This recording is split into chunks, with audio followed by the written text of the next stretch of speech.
திமுகவை பூஜ்ஜியமாக்குவோம் என்று சவால் விட்ட வைகோ. கொளத்தூர்ல 9,000 ஓட்டு அல்ல 15,000 ஓட்டு வித்தியாசத்தில் மீண்டும் தோற்பீர்கள் என்று சவால் விட்ட ஆதவர்ஜுனா. கன்னிவெடியை பாதுகாப்பது போல் தாவேகாவை பாதுகாப்போம், வைகோ சர்ச்சை பேச்சு. அப்படி என்னதான் நேத்து பேசுனாங்க அப்படிங்கறத தொடர்ந்து தெரிஞ்சுக்கலாம் வாங்க. ஆச்சி மசாலா எந்த சமையலும் ருசி தேடும் ரகசியம் 20 ரூபாய். தமிழ்நாட்டுல எல்லாமே சேஞ்ச் ஆயிடுச்சு. உங்க நகையையும் சேஞ்ச் பண்ணுங்க. உங்க பழைய நகைக்கு கிராமுக்கு 150 ரூபாய் கூடுதலா வாங்கி புது நகை எடுத்துக்கோங்க.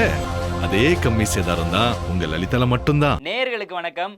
இன்னைக்கு திரு ஆதவர்ஜுனா அவர்களும் வைகோ அவர்களும் பேசிய மேடை பேச்சு சமூக வலைதளங்கள்ல பல பேர் பேசும் பொருளா இருக்கு. அப்படி என்ன பேசினாங்க, எங்க பேசினாங்க அப்படிங்கிற விஷயத்தெல்லாம் நான் இன்னைக்கு உங்க கூட ஷேர் பண்ணலான்னு வந்திருக்கேன். எங்க பேசுறாங்க அப்படின்னா, நேத்து ஏபிஜே அப்துல் கலாம் அவர்களுடைய தேசிய விருது வழங்கும் விழால மதிமுக பொதுச் செயலாளரான வைகோ அவர்களுக்கு விருது வழங்கியிருக்காங்க. யார் அப்படின்னா, சபாநாயகரும் அமைச்சர் ஆதவர்ஜுனா அவர்களும். அந்த விருது வழங்கும் நிகழ்ச்சியில ஆதவர்ஜுனாவும் வைகோவும் சில விஷயங்கள் பேசியிருக்காங்க. அந்த விஷயங்கள் தான் இன்னைக்கு சமூக வலைதளங்கள்ல பரவலா பேசிட்டு இருக்காங்க. வைகோ அவர்கள் என்ன பேசிருக்காரு அப்படின்னா, முதல் விஷயம், இந்த ஆட்சி, அதாவது இந்த தாவே ஆட்சி இருக்கு இல்லையா, இது என்னைக்குமே பாஜகவிடம் சாயாது. இது நேர்மையாக ஒரே பக்கம் நின்று மக்களுக்கு சேவை செய்யும் ஆட்சி அப்படிங்கிறத பதிவு பண்ணியிருக்காரு. இன்னொரு விஷயம் பதிவு பண்ணியிருக்காரு. என்ன அப்படின்னா, போர்க்கால அடிப்படையில், அதாவது போர் வீரர்களுக்கு பாதுகாப்பு கவசமாக நாங்கள் இருப்போம் அப்படிங்கிறது எப்படி சொல்லியிருக்காரு அப்படின்னா, ஒரு போர் நடக்கிறப்போ அந்த இடத்துல இந்த ஷேப்பர் மின்னர்னு சொல்லுவாங்க. அது என்ன பண்ணும் அப்படின்னா, அந்த கண்ணி வெடிகள்லாம் பதிச்சு வச்சிருப்பாங்க இல்லையா, அந்த கண்ணி வெடிகளை அகற்றக்காக அந்த ஷேப்பர் மின்னர் அப்படிங்கிற விஷயத்தை யூஸ் பண்ணுவாங்க. நாங்கள் தாவேகாக்கு ஆதரவாக மதிமுக இருக்கும். யாரு என்ன இடையூறு செய்தாலும் அந்த இடையூறை தடுத்து தாவேகாவை இன்னும் மேல் நோக்கி கொண்டு செல்வதற்கு மதிமுக கூடவே இருக்கும் அப்படிங்கிறத பதிவு பண்ணியிருக்காரு. அதே மாதிரி என்ன சூழ்ச்சி செஞ்சு திமுக தாவேகாவை அழிக்கணும்னு நினைச்சாலும், அப்படி அழிச்சு நீங்க ஆட்சியை மாற்றணும்னு நினைச்சாலும், அடுத்த எலெக்ஷன்ல 200 தொகுதிகளுக்கு மேல வென்று திமுகவை பூஜ்ஜியமாக்கும் தாவேகா அப்படிங்கிற விஷயத்த பதிவு பண்ணியிருக்காரு. இன்னும் பல விஷயங்கள் வைகோ பேசினது ஒவ்வொருத்தரும் பார்க்குறாங்க. என்னப்பா வைகோ இப்படி பேசுறாரு, ஒருவேளை இதுதான் உண்மையான வைகோவா, இத்தனை நாள் வைகோவை அடைச்சி வச்சிருந்தாங்களா, ஒரு கட்டமைப்புக்குள்ள வைகோவை அடக்கி வச்சிருந்தாங்களா அப்படிங்கிறது எல்லாருமே ஒரு ஆச்சரியமா பார்க்க ஆரம்பிச்சிட்டாங்க. அதையும் தாண்டி திரு ஆதவர்ஜுனா பேசினார் பார்த்தீங்களா, அது இன்னுமே பேசும் பொருளா இருக்கு. ஆதவர்ஜுனா என்ன சொல்லியிருக்காரு, முதல் விஷயமே, இதுவரை நீங்க பார்த்த வைகோ வேறு, இதுக்கப்புறம் நீங்க வைகோ 2.0 பார்ப்பீங்க அப்படின்னு சொல்லியிருக்காரு. இதை கேட்கும் போதே பல பேர் வைகோ 2.0 அப்போ வைகோக்கு ஏதாவது பதவி தர போறாங்களா, வைகோ ஏற்கனவே இருந்ததோட இப்போ புதுசா வேற பொறுப்புகள் வரப்போதா அப்படிங்கிறதுமே பல பேர் பேசிட்டு இருக்காங்க. இதை நான் ஏன் சொல்றேன்னு நீங்க பின்னாடி தெரிஞ்சுப்பீங்க அப்படின்னு சொல்லியிருக்காரு. அது மட்டும் இல்லாமல் திரு ஆதவர்ஜுனா அவர்கள் இந்த ஆட்சியில் என்னென்ன குறிப்புகள் இருக்குது, முக்கியமான விஷயங்கள் இருக்குன்னு அந்த இடத்துல பதிவு பண்ணியிருந்தார். என்ன அப்படின்னா, வன்னி அரசுக்கு அமைச்சர் பதவி கொடுத்தாங்க இல்லையா, அது மூலிமா தலித் மக்களுக்கு அவங்களுக்கு தேவையான, அவங்களை சென்றடையக்கூடிய திட்டங்கள் எல்லாமே முறையாக நேர்மையாக அவங்க கிட்ட போய் சேரும். 75 வருடங்களாச்சு தலித் மக்களை மேல் நோக்கி கொண்டு ஒரு பதவியில் அமர்த்துறதுக்கு தலித் மக்களுக்குன்னு அரசு சார்பில் வருடத்துக்கு 5,000 கோடி நிதி ஒதுக்குறாங்க. அந்த நிதி எல்லாமே எப்படி போய் மக்கள்கிட்ட சேரப்போகுது, அந்த 25,000 கோடி 5 வருஷத்துல அந்த நிதி எப்படி போய் மக்கள்கிட்ட சேர்ந்து அது எப்படி பயனடைய போகுதுன்னு நீங்க 5 வருஷத்துல பாப்பீங்க. சும்மா இந்த 2 மாசம் ஆட்சியில நாங்க இதை பண்ணுவோம், அதை பண்ணுவோம், இதை பண்ணியிருக்கோம் பாருங்க, இது பண்ணியிருக்கோம் பாருங்கன்னு நாங்க நன்மையை பேச விரும்பல.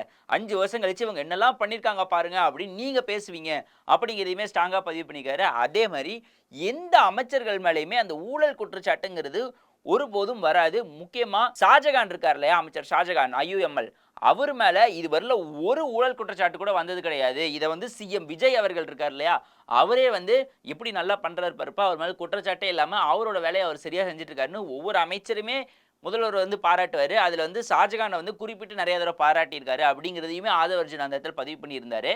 அப்புறம் ஃபன்னா ஒரு விஷயம் பேசியிருந்தாரு. என்ன அப்படின்னா, கொளத்தூர்ல ரீகவுண்டிங் பண்றாங்கன்னு சொல்லிட்டு, நீங்க என்னதான் ரீகவுண்டிங் பண்ணாலும் 9,000 ஓட்டு வித்தியாசத்துல தோத்த மாதிரி 15,000 ஓட்டு வித்தியாசத்துல வேணா தோப்பீங்க, ஆனா ஒரு ஓட்டு கூட உங்களுக்கு அதிகம் வராது அப்படின்னு சொல்லி அந்த இடத்துல ஒரு விஷயம் பதிவு பண்ணியிருந்தாரு. அரசு அவங்களுடைய வேலையை செய்யணும், அதை யாரும் தவிர்க்க முடியாது அப்படிங்கிறதையுமே சொல்லிதான் சொல்லியிருந்தாரு. அது ஒரு ஃபன்னான விஷயமா தான் பேசியிருந்தாரு. யாரோட தூண்டுதலின் பெயர்ல ஸ்டாலினுக்கு இதெல்லாம் ஒத்துக்கிறாரு, இதெல்லாம் பண்றாருன்னு தெரியலன்னு சிரிச்சுட்டே பேசியிருந்தாரு. அது மட்டும் இல்லாம எந்த ஆட்சியிலும் இல்லாத மாதிரி இந்த தடவை புது அமைச்சர்கள் பல பேர் நியமிச்சிருக்காங்க. புது எம்எல்ஏக்கள் வந்திருக்காங்க. அதனால பட்ஜெட்ல மக்களுக்காக ஒதுக்கப்பட்ட நிதி எல்லாமே 100% மக்களை போய் சேரும். இதுல எதுவுமே நாங்க அமைச்சர்கள் கையில் போயிடும், எம்எல்ஏ கையில் போயிடும், யாரும் பயப்பட வேண்டாம். 100% மக்கள்கிட்ட போய் சேரும். நாங்கள் வெள்ளை அறிக்கையை ரிலீஸ் பண்ணியிருக்கோம். எது நடந்தாலும் டிரான்ஸ்பரன்சியாக உங்களுக்கு எல்லாம் தெரியப்படுத்தணும்னு நினைக்கிறோம். அதனால எந்த விஷயத்திலையுமே மறைமுகமாக உங்களை ஏமாற்றி ஒரு பணத்தை எடுத்துகிட்டு போகணும்னு எங்களுக்கு ஆசை கிடையாது. உங்களுக்கு சேவை செய்யறதுக்காக வந்திருக்கோம். முதல்வர் விஜயோடைய ஸ்ட்ராங்கான விஷயமே அதுதான். ₹1 கூட நமக்கு வேண்டாம்.